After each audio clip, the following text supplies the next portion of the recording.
ये दो का संचार जब होता है तो भगवान का आगमन हो जाता है। आपको ऐसा आगमन हो जाए, उसके लिए सरल भक्ति का प्रयोग हमारे जीवन में आना चाहिए। और सरल भक्ति क्या है? तो गोस्वामी कहते हैं सबसे सरल भक्ति है प्रथम भगत संतन कर संगा।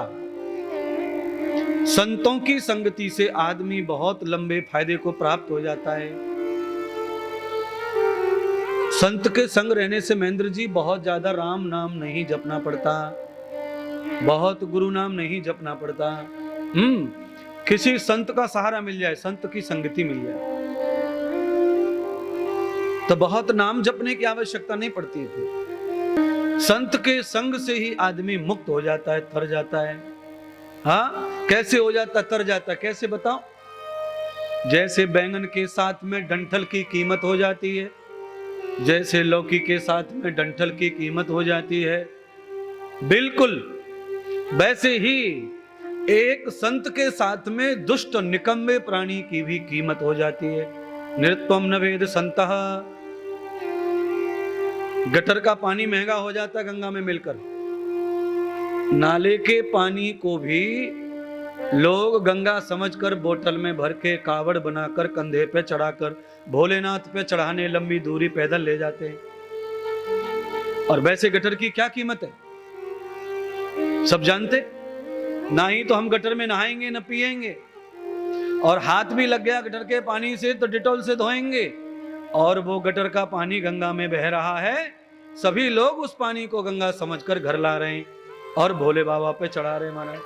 अब बोलो, अब गटर से ज्यादा खराब तो कोई इंसान यहाँ पांडाल में नहीं बैठा। थोड़े बहुत खराब हैं, और थोड़े बहुत खराब बोले तो खारा पानी, नल का पानी, बोरिंग का पानी, ऐसा पानी समझो। बहुत बुरे लोग नहीं आते पांडाल में कथा के, कुछ बुरे कुछ अच्छे होते हैं, ऐसे लोग आते हैं। और सभी छत्तीसगढ़ के लोग ये कहते आए हैं, मुट्ठी बांध कर आया बंदे, खाली हाथ तू जाएगा।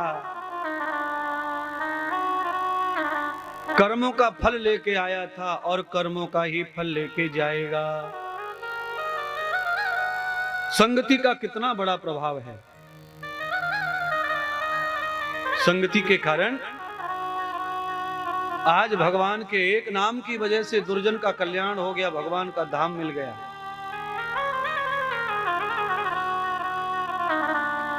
उदाहरण के लिए ही मैंने समझाया कि गटर गंगा में मिल जाता है तो गंगा जल की कीमत को प्राप्त हो जाता है।